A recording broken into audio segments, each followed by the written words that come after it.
Isang napakagandang hapon po sa inyong lahat. Narito ko ngayon para sa update ng mga lotto result ng PCSO. Kaya naman, ihanda na ang inyong mga ticket para sa ating 2pm lotto draw ng 2D Lotto at 3D Lotto ngayong araw.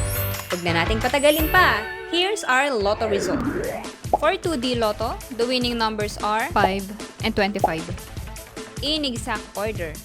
Pwedeng manalo ng 4,000 pesos pag nag-match ang iyong mga number in exact order.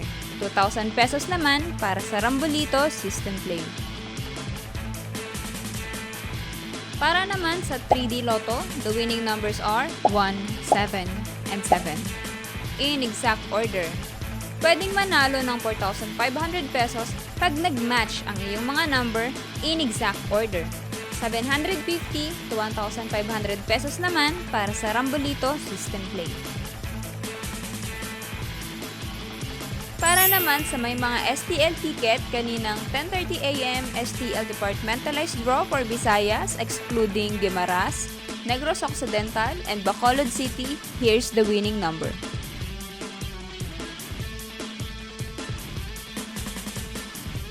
And for 10:30 AM STL Departmentalized Draw for Mindanao excluding Davao City and Zamboanga del Sur, here's the winning number.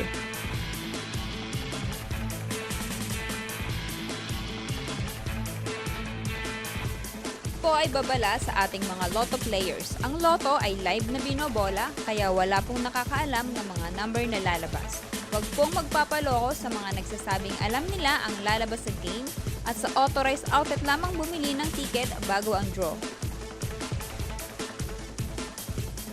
Para maklaim ang inyong prize, pumunta lang sa authorized lotto outlet pag nanalo ka ng umabot sa 20 to 10,000 pesos.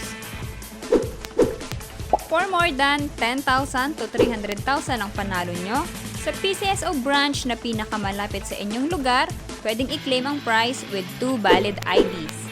At kapag ikaw naman ang jackpot winner, i-present ang iyong ticket with 2 valid ID sa PCSO main office located at Shaw Boulevard, Mandaluyong City.